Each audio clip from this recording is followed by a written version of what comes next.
గల్లంతైన వారు ఏంటి? వాళ్ళు ఇప్పుడు ఎక్కడున్నారు? వాళ్ళు బతికున్నారా లేకపోతే ఎక్కడికైనా వెళ్ళారా తెలియడం లేదు. వందల మంది, చాలా మంది జాడ తెలియడం లేదు. ఇప్పుడు నా వెనకున్న రాయిని చూడండి.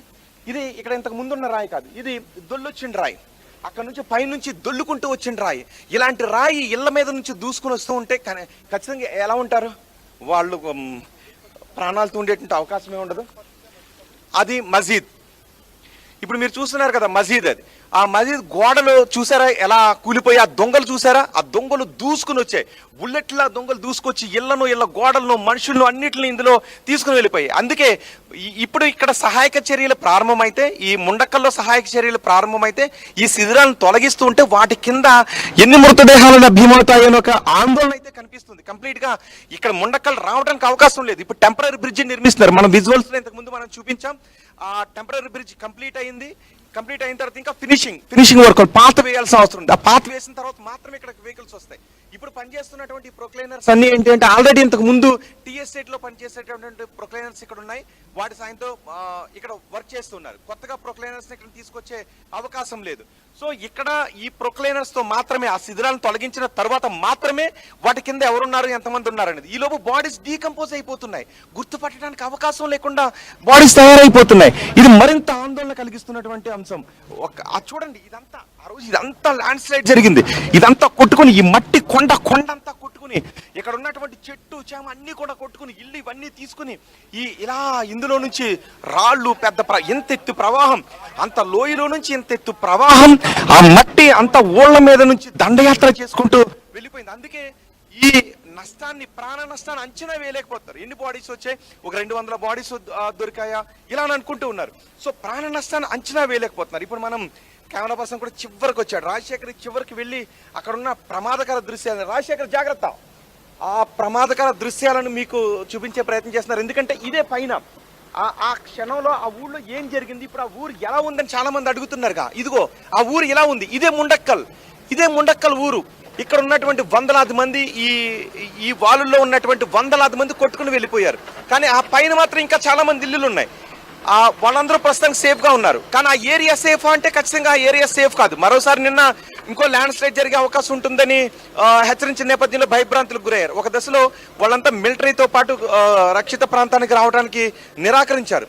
వాళ్ళంతా ఎలాంటి పరిస్థితుల్లో ఉన్నారు తెలుసా? రోహిత్, అక్కడ ఎవరైతే చిక్కుకొని కొంత ప్రాణాలు కాపాడుకోగలిగారో, కొంత వాళ్ళు సేఫ్ గా ఉన్నారో, వారు బయటకు వచ్చిన తర్వాత వాళ్ళు మాట్లాడిన మాటలు చూస్తే ఏమనిపించింది? ఎవరైనా మాట్లాడారా? అంటే ఏ రకంగా జరిగింది ఈ ప్రమాదం, ఏ రకంగా జరిగింది, ఈ ప్రవాహం ఏ రకంగా దూసుకొచ్చింది, ఈ దృశ్యాల్ని వారు కళ్ళకు చూసి ఉంటారు డెఫినెట్ గా.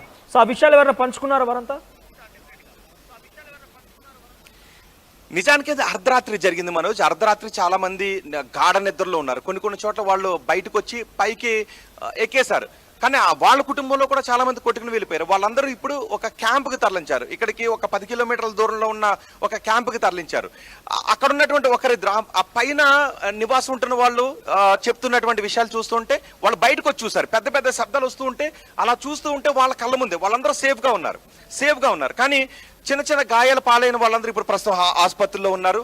తమ వారి జాడ తెలియలేని వాళ్ళు మాత్రం అక్కడక్కడ తిరుగుతూ ఉన్నారు. ఇక్కడ ఇంకొంతమంది రక్షిత ప్రాంతంలో ఉన్నారు, సురక్షిత ప్రాంతానికి తరలించున్నారు.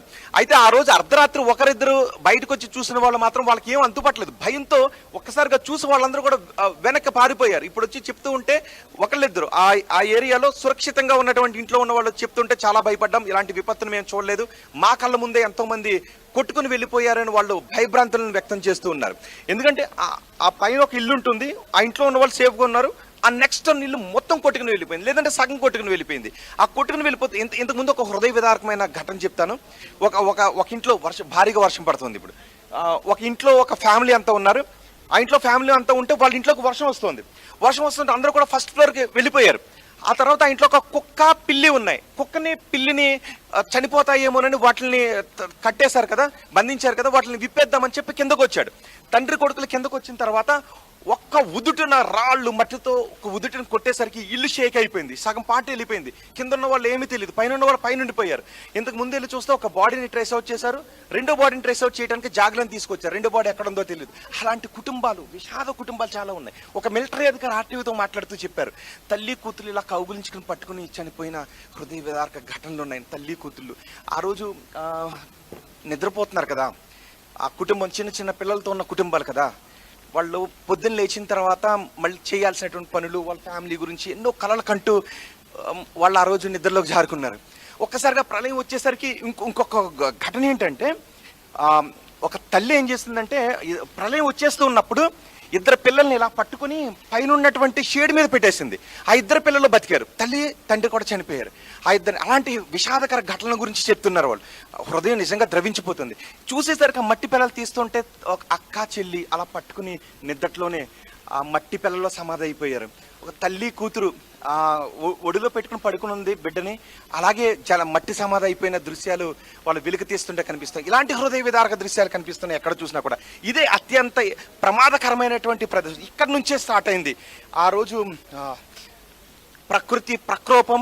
పైనుంచి స్టార్ట్ అయింది, ఇక్కడే తొలి ఊరు ఉంది, ఇక్కడ నుంచే ముంచుకుంటూ వెళ్ళిపోయింది. మనోజ్.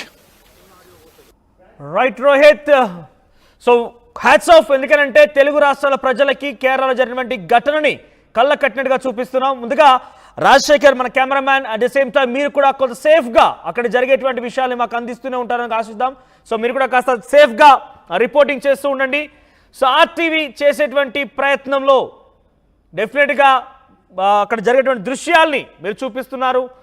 సో వాయినాడ్లో ఉన్నటువంటి 4 గ్రామాలు, ఎక్కడైతే ఎత్తైనటువంటి ప్రదేశంగా ముండక్కల్ అనే గ్రామం చెప్పబడుతోందో ఆ ఎత్తైన ప్రదేశం నుంచి ఇప్పటివరకు మా ప్రతినిధి రోహిత్ చెప్పేటువంటి దృశ్యాలు మనం చూసాం. చాలా హృదయ విదారకమైన ఘటనలు.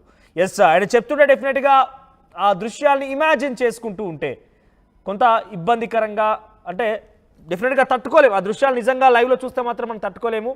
సో నైట్ అంతా కూడా గాఢ నిద్ర పడుకొని ఉన్నారు. తెల్లారు లేచి చూసేసరికి ఎవ్వరు కూడా లేరు. నామ రూపాలు లేకుండా పూర్తిగా 4 గ్రామాలు కొట్టుకుపోయాయి. ఒక చిన్న ఇర్వజింజి అనే వాగు ప్రకృతి విపత్తు ఎంతటి ప్రమాదంగా మారిందనంటే, ఒక ప్రళయం లాగా వచ్చి చెట్లని, కొండ చర్య ఇందాక చూపించారు మీకు, ఒక పెద్ద కొండ చర్య, ఒక పెద్ద బండరాయి లాంటి కొండ చర్య. అదే కనుక నిజానికి ఒక